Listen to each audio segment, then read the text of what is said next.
Ինչ դեր ունեն տեխնոլոգիաներն ու հատկապես սմարթֆոնները դպրոցում եւ ինչ դեր պետք է ունենան։ Ուսուցման ընթացքում դրանց օգուտների ու վնասների մասին կարծիքներն ու մոտեցումները հակասական են։ ՅՈՒՆԵՍԿՕ-ն նույնիսկ խորհուրդ է տալիս ընդհուպ արգելել, եթե չի հաջողվում հասնել միայն կրթական նպատակներով կիրառությանը։ Մեր երկրում կրթական գերատեսչության դիրքորոշումն այն է, որ տեխնոլոգիաների այս դարում ժամանակակից կրթությունը չի կարող արդյունավետ լինել առանց տեխնոլոգիաների։ Երևանի քաղաքապետարանը չի բացառում, որ սահմանափակումներ կիրառի։ Դասապրոցեսում խելացի հեռախոսների օգտագործման վերաբերյալ մեկ ընդհանուր կարգավորում չկա, թողնված է յուրաքանչյուր դպրոցին ներքին կարգապահական կանոններով սահմանելու։ Իրենք կարող են սահմանել սմարթֆոնների դպրոցում պահպանման եւ նաեւ կիրառման հնարավորություններն ու սահմանափակումները, որովհետեւ դրանք միասնական մոտեցմամբ սխալ կլինի կարգավորելը, դա կախված է երեխայի տարիքից, կախված է երեխայի առանձնահատկություններից, կախված է տվյալ առարկայից։ Այսօր բազմաթիվ դասագրքերում կան QR կոդեր, որոնք պարունակում են տվյալ թեմայի վերաբերյալ տարբեր բնույթի տեղեկատվական նյութեր, տեսանյութեր։ Եվ հետևաբար միանշանակ սահմանափակել սմարթֆոնների կիրառումը դպրոցի ողջ տարածքում այդքան էլ ճիշտ մոտեցում չենք համարում, բայց բնականաբար հեռախոսի առկայությունը երեխայի մոտ չպետք է խոչընդոտ դառնա կամ գործոն դառնա դասապրոցեսում իր ակտիվ ներգրավվածության համար։ Կրթության փորձագետ Սերոբ Խաչատրյանը սմարթֆոնների չափավոր ու նպատակային կիրառման կողմնակիցն է։ Որովհետև նույն կրթության համար տեխնոլոգիաները շատ կարևոր դեր ունեն, շատ կարևոր, որովհետև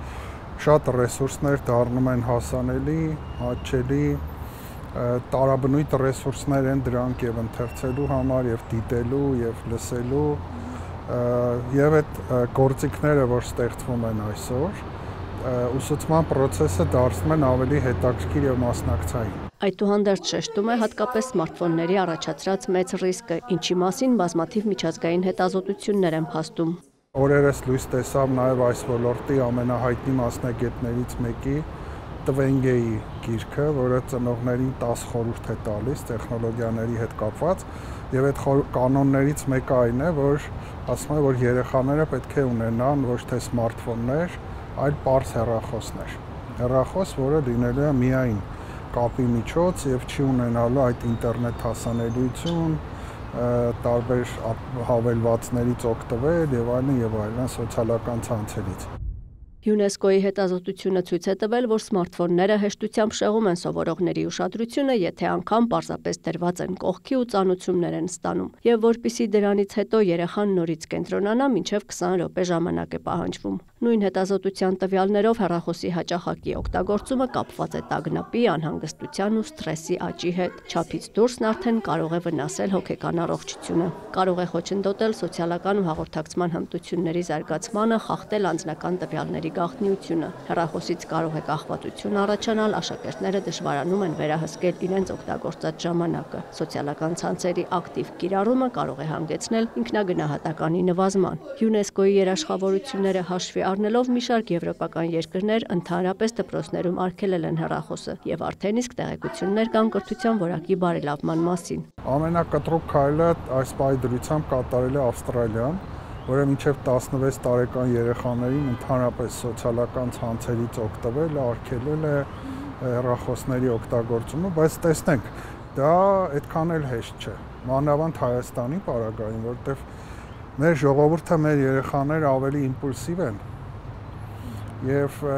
իրենց զրկել հեռախոսից մի քիչ ավելի բարդ է լինելու։ Հոգու աչքով տեսասեր։ Փորձագետը կարծում է դասերի այն հատվածները, որոնք հեռախոսի գործածում են նախատեսում, ավելի ճիշտ կլինի հանձնարարել որպես տնային աշխատանք։ Մենք ուսումնասիրել ենք տարբեր երկրների փորձը, կան երկրներ, որտեղ կտրականապես արգելված է հեռախոսի մուտքը դպրոց։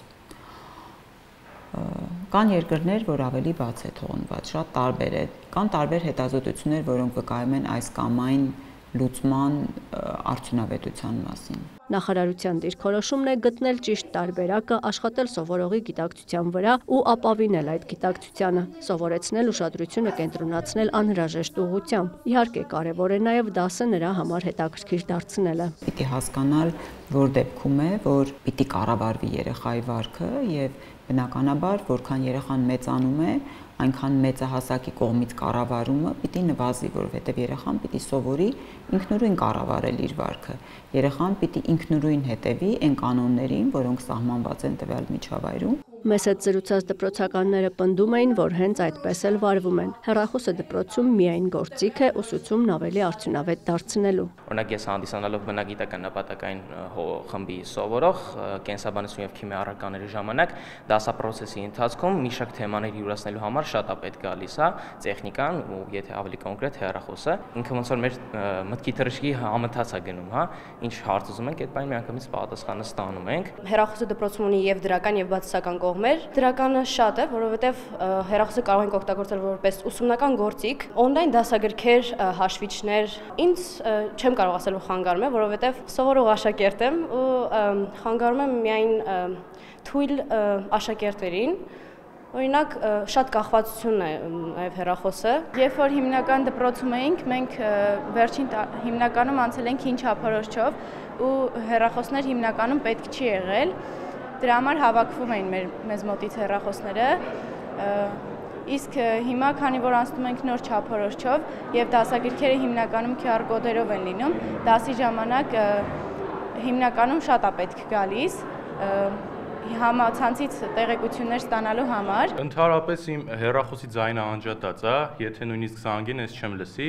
բայց հիմնականում ես հեռախոսը օգտագործում եմ QR կոդերը սկանավորելու եւ կամ ուսուցչի կամ ուսուցչու կողմից տարբեր լրացուցիչ նյութեր ստանալու համար։ Բայց որ հաղորդագրություն ստանաք, կտեսնեք, չէ՞։ Չէ, ինքը չի միանում հաղորդագրություն ստանալուց։ Երևանի համար 184 դպրոցի տնօրենն ասում է, իհարկե լինում են առանձին դեպքեր, երբ հեռախոսների հետ կապված խնդիր է առաջանում, բայց ընդհանուր առմամբ կանոնները պահպանվում են։ Մեր դպրոցում դեռևս 3 տարի առաջ մենք մեր ներքին կարգապահական կանոններով հստակ ամրագրել էինք, որ հեռախոսները կհավաքենք եւ կվերադառնանք ծնողին։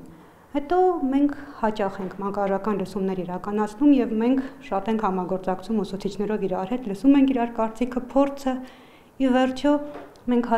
հանգեցինք նրան, որ դա երեխայի իրավունքների ոտնահարում է։ Անձնական իրը վերցնել, ոնց որ խաղալիքը երեխայի ձեռքից վերցնես։ Բայց մենք հասանք երեխաների պատասխանատվության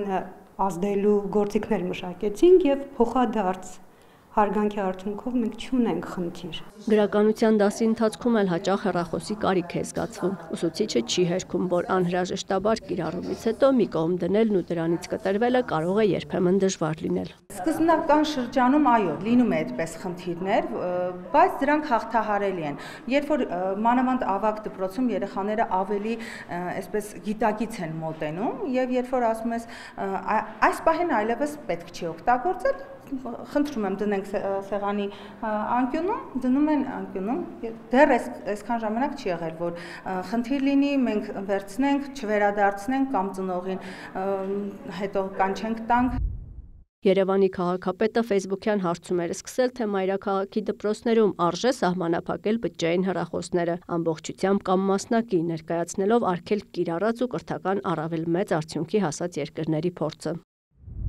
Դպրոցը պիտի լինի այն վայրը, որտեղ մեր երեխաները կրթվում են ու ընկերանում, բայց երբ բջջայինը դասարանում դառնում է ամեն պահի գայթակղիչ գիտելիքը, անմիջական շփումը եւ նույնիսկ խաղը մնում են երկրորդ պլանում։ Մենք էլ ուզում ենք Երևանում ստեղծել դպրոցական միջավայր, որտեղ երեխաները կսովորեն առանց ավելորդ խանգարումների, կունենան իրական ընկերական կապեր ու կզգան, որ դպրոցը գիտելիքի եւ վստահության տարածք է։ Այս հարցման մեկնաբանություններն էլ հակասական են, նախարարի տեղակալը արձագանքելով նույն հարցմանը պատասխանեց։ Բնականաբար մենք կարող ենք միասին քննարկել, հասկանալ, թե ինչ լուծումների ենք գնում, բայց նորից եմ մեր տեսակետը ուզում ներկայացնել, որ